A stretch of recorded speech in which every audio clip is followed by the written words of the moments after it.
அஸ்ஸலாமு அலைக்கும் வரஹ்மத்துல்லாஹி வபரகாத்து. அன்பிக்கினிய சகோதர சகோதரிகளே, இது இறுதி தூதரின் இறுதி பேருரை பாகம் 23, பிரிஞ்ச் புரட்சி பாகம் 2. அதாவது தமது இறைவனின் திருப்தியை நாடி எந்த ஒரு காரியம் நாம் செய்வதாக இருந்தாலும் இந்த உலகத்தில் நம்முடைய எண்ணம் சிந்தனை எப்படி இருக்கணும்னு கேட்டால், நம்மை படைத்து பரிபாலிக்கின்ற அல்லாஹு ரப்புல் ஆலமீனுடைய திருப்தியை நாடியதாக மட்டும்தான் அமைய வேண்டும் என்பதை அல்லாஹ் ரப்புல் ஆலமீன் தெளிவாக சொல்லி காட்டுகிறான். இதோ முகமதே, தமது இறைவனின் திருப்தியை நாடி காலையிலும் மாலையிலும் அவனிடம் நீர் பிரார்த்தனை அதாவது பிரார்த்தனை செய்வோரை நீர் விரட்டி விடாதீர். அவர்களை பற்றிய விசாரணையில் உமக்கு எந்த பொறுப்பும் இல்லை, உம்மை பற்றிய விசாரணையில் அவர்களுக்கு எந்த பொறுப்பும் இல்லை. எனவே அவர்களை நீர் விரட்டினால் நீர் அநீதி இழைத்தவராக ஆகிவிடுவீர் என்று எச்சரிக்கிறார். இது 6வது அத்தியாயம் 52வது வசனத்தில் நீங்கள் பார்க்கலாம். இந்த வசனத்தில் காலையிலும் மாலையிலும் இறைவனை பிரார்த்திக்கும் மக்களை விரட்டி அடிக்க வேண்டாம் எனவும், அவ்வாறு விரட்டினால் அது அநீதி இழைத்தவர் ஆவீர் எனவும் கூறப்படுகிறது.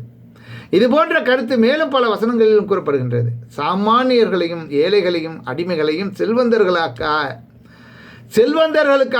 செல்வாக்குடையோருக்காக இழந்துவிடக்கூடாது என்பது இந்த வசனங்களின் சாராம்சம். எந்த சந்தர்ப்பத்தில் கூறப்பட்ட அறிவுரை என்பதை பின்வரும் நபிவழியிலிருந்து நாம் அறிந்து கொள்ளலாம். அதாவது, நான் இப்னு மஸ்ஊத் ஹுதைல் கோத்திரத்தைச் சேர்ந்த ஒருவர் பிலால் மற்றும் அவர் ஒரு நபிகள் நாயகம் ஸல்லல்லாஹு அலைஹி வஸல்லம் அவர்களிடம் அமர்ந்திருந்தோம். இருவரின் பெயரை நான் மறந்துவிட்டேன். அப்போது இணை வைப்பவர்கள் நபிகள் நாயகம் ஸல்லல்லாஹு அலைஹி வஸல்லம் அவர்களிடம் வந்தார்கள். இவர்களை விடுவீராக, இல்லாவிட்டால் எங்கள் விஷயத்தில் இவர்களுக்கு துணிச்சல் வந்துவிடும் என்றும் கூறுகிறார்கள். அப்போது நபிகள் நாயகம் ஸல்லல்லாஹு அலைஹி வஸல்லம் அவர்களின் உள்ளத்தில் எது ஏற்பட வேண்டும் என்று அல்லாஹ் நாடினானோ அது ஏற்பட்டு விட்டது. அப்போதுதான் இந்த வசனம் அருளப்பட்டது என்று சாத் பின் அபி வக்காஸ் ரலியல்லாஹு அன்ஹு அறிவிக்கக்கூடிய செய்தி முஸ்லீமில் 2413வது ஹதீஸாக இடம்பெற்றிருக்கிறது. எனவே நபிகள் நாயகம் ஸல்லல்லாஹு அலைஹி வஸல்லம் அவர்களை எதிர்த்தவர்களுக்கு நபிகளார் மீது நம்பிக்கை இருந்தது.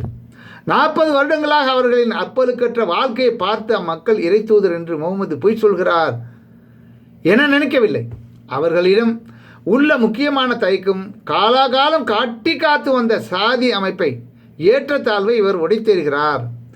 உயர் குலத்தை சேர்ந்த இவர் இலி குலத்தை சேர்ந்தவர்களை தம்மோடு சமமாக அமர வைக்கிறார். இவரோடு நாமும் சேர்ந்தால் அனைவரையும் சமமாக ஆக்கிவிடுவார் என்ற அச்சம்தான் அவர்கள் நபிகள் நாயகத்தை ஏற்பதற்கு பெரிய தடையாக அமைந்திருந்தது என்பதை அவர்களுடைய வரலாற்றை அறிந்தவர்களால் அறிந்து கொள்ள முடியும்.